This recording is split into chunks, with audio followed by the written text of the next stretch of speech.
തിരുവോണനാളിൽ ശ്രീപത്മനാഭസ്വാമിക്ക് സമ്മാനമായി സമർപ്പിക്കാനുള്ള ഓണവില്ലിന്റെ നിർമ്മാണത്തിലാണ് കരമന മേലാറന്നൂർ വിളയിൽ വീട്ടിൽ കുടുംബങ്ങൾ. മഹാവിഷ്ണുവിന്റെ ദശാവതാരങ്ങളും കഥകളും ചിത്രരൂപത്തിൽ തടിയിൽ വ്രതശുദ്ധിയോടെ വരച്ചെടുത്താണ് പത്മനാഭസ്വാമിയുടെ തിരുമുൻപിൽ സമർപ്പിക്കുന്നത്.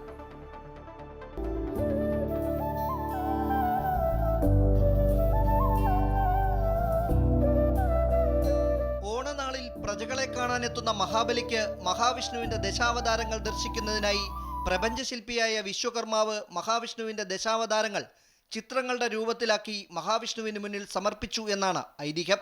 ഇതിന്റെ പിന്തുടർച്ചക്കാരായി കരമന മേലാറന്നൂർ വിളയിൽ വീട്ടിൽ കുടുംബാംഗങ്ങൾ കാർണവർ ബിൻകുമാർ ആചാര്യയുടെ നേതൃത്വത്തിലാണ് ഇത്തവണയും ഓണവില്ല് തയ്യാറാക്കുന്നത്.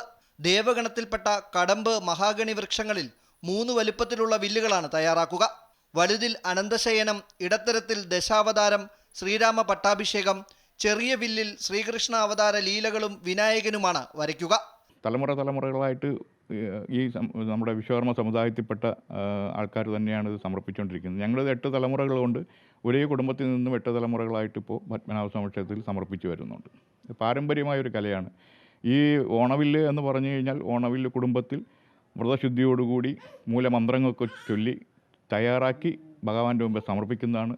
അപ്രകാരം സൃഷ്ടിച്ചെടുക്കുന്ന ഒന്ന് മാത്രമേ ഓണവില്ലാകുകയുള്ളൂ. ഭഗവാന്റെ ജന്മനക്ഷത്രത്തിൽ സമ്മാനമായിട്ട് സമർപ്പിക്കുന്ന ഏക സമ്മാനമാണ് ഈ പള്ളിവില്ലെന്ന ഓണവില്ല്. തിരുവോണ ദിവസം 6 ജോഡിയുള്ള 12 ഓണവില്ലുകൾ പത്മനാഭസ്വാമി ക്ഷേത്രത്തിൽ സമർപ്പിക്കും.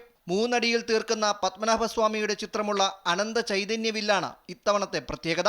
ഓണവില്ല് കുടുംബം എന്ന പേരോടെ പത്മനാഭസ്വാമിക്ക് വേണ്ടിയുള്ള പള്ളിവില്ലിന്റെ നിർമ്മാണം തുടരാനാകുന്നത് സുഹൃതമായി കാണുകയാണ് വിളയിൽ വീട്ടിൽ കുടുംബാംഗങ്ങൾ. ക്യാമറമാൻ അനിൽകുമാറിനൊപ്പം രജിത് കുമാർ, അമൃത ന്യൂസ്, തിരുവനന്തപുരം.